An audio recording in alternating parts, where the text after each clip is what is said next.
One of your most well-known pieces of investment advice is to buy what you know.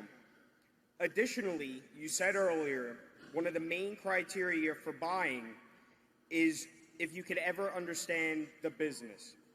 Ever since I came to my first meeting in 2011, you were not known for being a tech guy. You have said smartphones are too smart for you, you don't have a computer at your desk, and you've only tweeted 9 times in the last 4 years. It was either that or going to a monastery. Despite this, you've recently been investing, looking, and talking more about tech companies. My question to you, and also to Charlie to comment, is what turned you from the Oracle of Omaha to the tech maven of Omaha?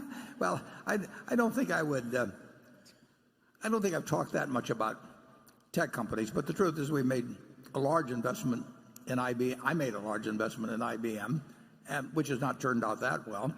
We haven't lost money, but in terms of the bull market we've been in, it's been a significant laggard.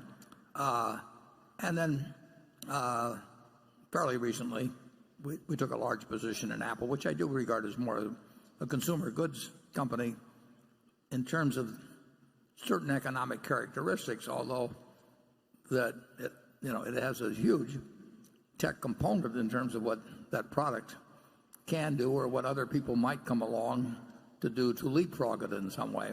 But I think I'll end up being, no guarantees, but I think I'll end up being 1 for 2 instead of 0 for 2, but we'll find out. Charlie? I make no pretense whatsoever of being on the intellectual level of some 15-year-old that's got an interest in tech. I think I may have some insights into consumer behavior. I certainly can get a lot of information on consumer behavior and then try to draw inferences about what that means about what consumer behavior is likely to be in the future. But we will find the other thing I'll guarantee is I'll make some mistakes on marketable securities, and I've made them in other areas than tech. So you'll not bat 1,000, no matter what industries you try to stick with. I know insurance pretty well, but I think we probably lost money on an insurance stock, perhaps, once or twice over the years. So you don't bat 1,000. But I have gained no real knowledge about tech in the last, since I was born, actually. Charlie? I think it's a very good sign that you bought the Apple. It shows either one of two things. Either you've gone crazy or you're learning. I prefer the learning explanation. Well, so do I, actually. Andrew? Hi, Warren. This one's a fun one. Thomas Kamei is here. He's a 27-year-old shareholder from Kentfield, California. And I should preface this question by saying that he was here 17 years ago. At 10 years old, asked you a question from the audience, asking you if the internet might hurt some of Berkshire's investments. At the time, you said you wanted to see how things would play out. He's now updated the question. What do you think about the implications of artificial intelligence on Berkshire's businesses beyond autonomous driving and Geico, which you've talked about already? In your conversations with Bill Gates, have you thought through which other businesses will be most impacted? And do you think Berkshire's current businesses will have significantly more or less employees a decade from now as a function of artificial intelligence? Well, we've mixed a couple questions together. Yeah. I certainly have no special insights on artificial intelligence, but I will bet a lot of things happen in that field in the next couple of decades and probably a shorter time frame. They should lead, I would certainly think, but again, I don't bring much to this party, but I would certainly think they would result in significantly less employment in certain areas, but that's good for society. And it may not be good for a given business, but let's take it to the extreme. let's assume one person could push a button and essentially, through various machines, robotics, all kinds of things, turn out all of the output we have in this country. So there's just as much output as we have. It's all being done by, instead of 150 some million people being employed, one person. Is the world better off or not? Well, it certainly would work about less hours a week of work per week and so on. I mean, it would be a good thing, but it would require enormous transformation in how people relate to each other, what they expect of government, all kinds of things. And of course, as a practical matter, more than one person would keep working. But pushing the idea that way is one of the, you'd certainly think that's one of the consequences of making great progress in artificial intelligence. And that's enormously pro-social eventually. It's enormously disruptive in other ways, and it can have huge problems in terms of a democracy and how it reacts to that. It's similar to the problem we have in trade, where trade is beneficial to society, but the people that see the benefits day by day of trade don't see a price at Walmart on socks or whatever they're importing that says, you're paying X, but you would pay X plus so many cents if you bought this domestically. So they're getting these small benefits and invisible benefits, and the guy that gets hurt by it, who's the roadkill of free trade, feels it very specifically, and that translates into politics. And so it gets very uncertain as to how the world would adjust, in my view, to great increases in productivity. And without knowing a thing about it, I would think that artificial intelligence would have that hugely beneficial social effect, but a very unpredictable political effect if it came in fast, which I think it could. Charlie? Well, you're painting a very funny world where everybody's engaged in trade, and the trade is I give you golf lessons and you dye my hair. And that would be a world kind of like the royal family of Kuwait or something. And I don't think it would be good for America to have everything produced by one person and the rest of us just engaged in leisure. How about if we just got twice as productive? What? How about if we got twice as productive in a short period of time so that 75 million people could do what 150 million people are doing now? I think you'd be amazed how quickly people would react to that. In what way? Favorably. That's what happened during the period when everybody remembers with such affection, back in the Eisenhower years, 5% a year or something. People loved it. Nobody complained that they were getting air conditioning and they didn't have it before. Nobody wanted to go back to stinking, sweating nights in the South. Well, if you cut everybody's hours in half, it's one thing. But if you fire half the people, the other people keep working. I just think it gets very unpredictable. I think we saw some of that in this election because I think that. Well, we've adjusted to an enormous amount of it. It just came along a few percent per year.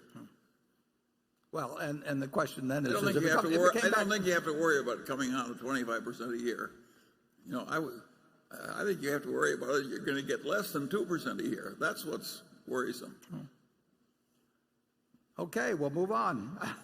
But it will be, it's an absolutely fascinating subject to see what happens with us, but it gets very, very hard to predict.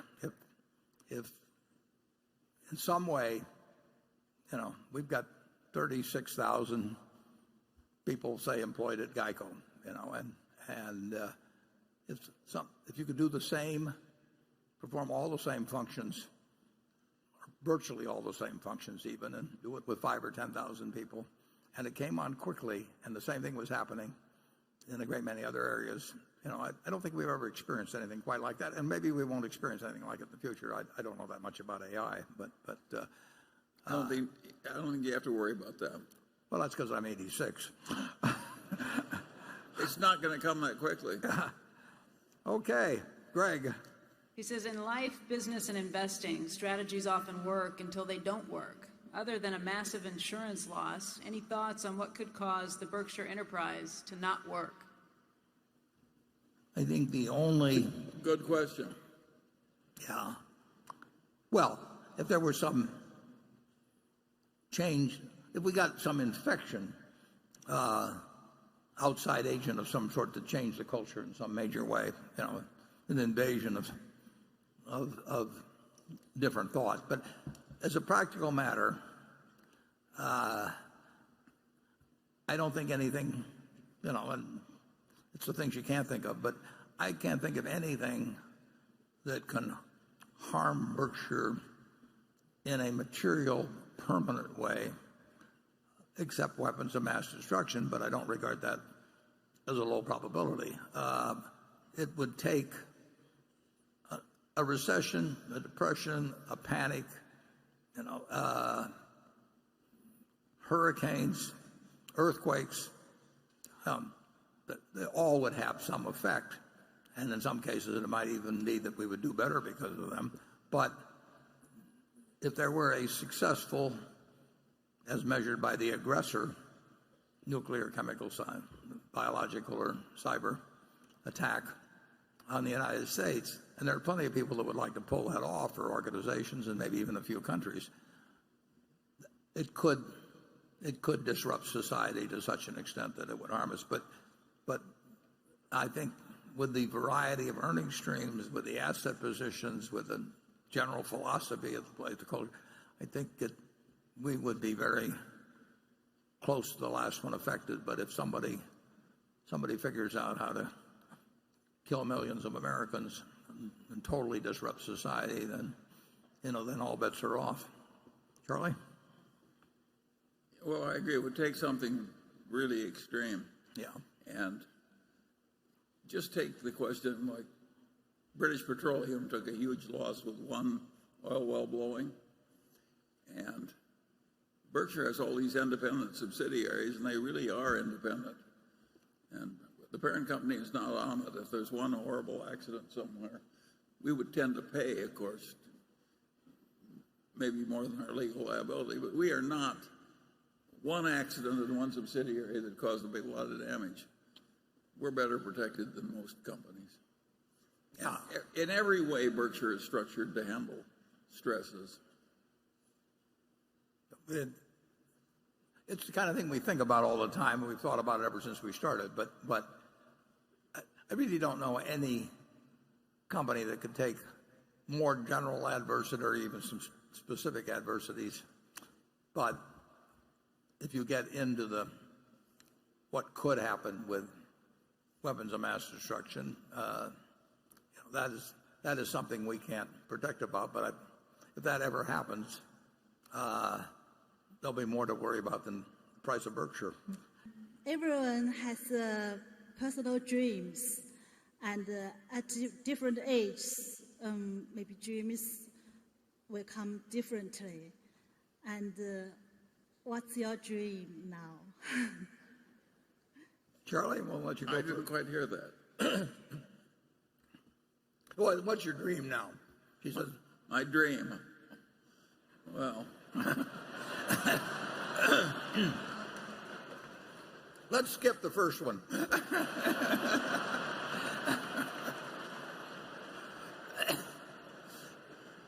sometime when I'm especially wishful, I think, oh, to be 90 again.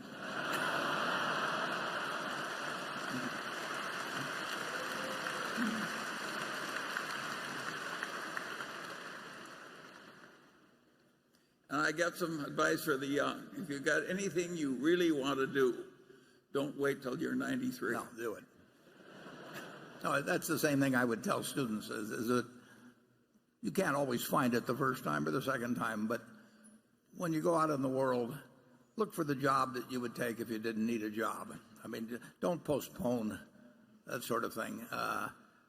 Somebody, I think it was Kierkegaard, said that, life must be evaluated backwards, but it must be lived forwards. And you want to sort of, Charlie says all he wants to know is where he'll die, so he'll never go there. And so you do want to do a certain amount of reverse engineering in life. I mean, that doesn't mean you can do everything that way, but you really want to think about what will make you feel good when you get older about your life, and you at least generally want to keep going in that direction.